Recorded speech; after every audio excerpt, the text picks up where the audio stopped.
I think art is one of the first things we do as humans, and it's something that almost everyone does instinctually.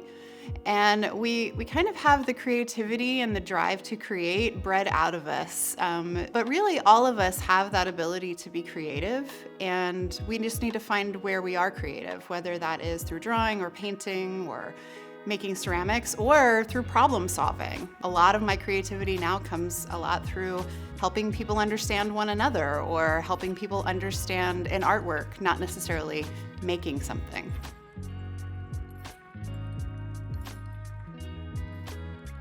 Hi, I'm Shawnee Turner. I'm the Director of Interpretation and Visitor Experience at the Contemporary Art Center. Working at a museum was not my first occupation.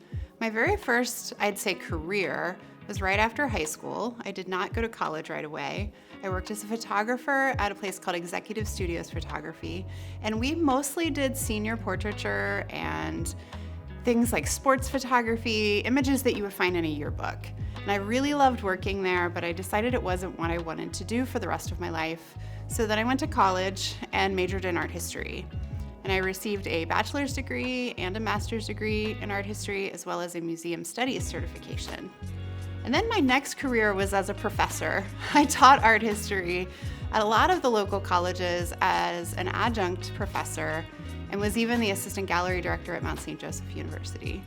And decided about 8 years ago that I really just was interested in museums. And so I applied at the Contemporary Art Center, and I've been there ever since. So a lot of people wonder what contemporary art is, and it's actually a question that we ask almost every tour group that comes into the Contemporary Art Center is, what is contemporary? Well, honestly, the answer changes based on who you are, because a lot of times people will associate it with their lifetime. So what's contemporary to me may not be contemporary to you. At the CAC, we define it as any living artist, or an artist who theoretically should be living, so who didn't die too early. But the real thing is that they're making art about what we are experiencing now or very recently.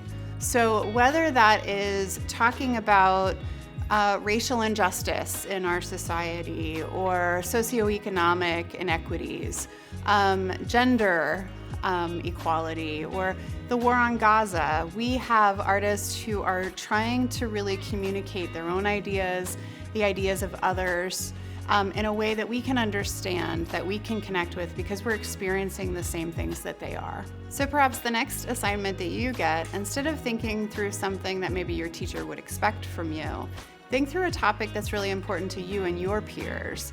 Think like a contemporary artist and really dive deep into what's concerning you, what matters to you right now, and create something based on that.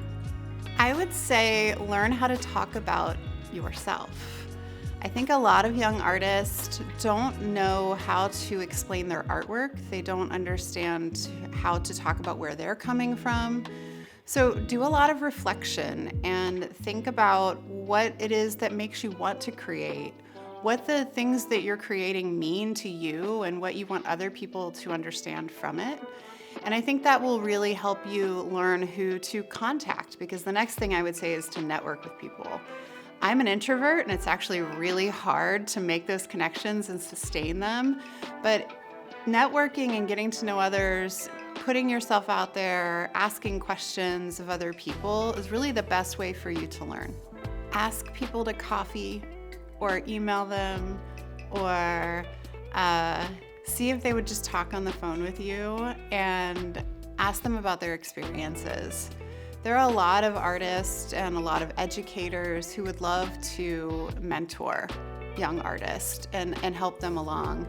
And I think a lot of times when you're young, you're afraid to ask for that guidance from people. But so many people are generous. It took me a long time to realize that I could ask for help from someone or advice, and it wasn't going to be a burden, that someone was really interested in doing it for me. And I do that now. I love, taking students out to lunch or having coffee with them and just answering their questions about what I do and how they can get their work out there. I wish I had just experimented more and not let the fear of failure get to me, because it wasn't until I was an adult that I realized that failure is how we learn. I think I was so hung up on trying to do everything right the first time getting upset when I couldn't, that I lost a lot of the lessons along the way. So not being afraid to fail, but then picking yourself up, owning that failure and saying, well, what can I learn from it? And then moving forward and doing it better the next time. So I'm a big believer in really understanding other people. We don't live in a bubble, and when we're able to really embrace the empathy that we have within ourselves to understand others, it allows us to see where other people are coming from and honestly make better decisions. Think bigger in terms of the projects we're working on, the types of partnerships that we're trying to create, and allows us honestly just to be better people when we understand where others are coming from instead of just our own perspectives. The arts encompasses so much more than just drawing and painting. It really helps people understand themselves, other people, the world around us. It's the one thing that can speak to everyone regardless of language, background. We all can experience another person's expression and really be able to understand a little bit more about the world.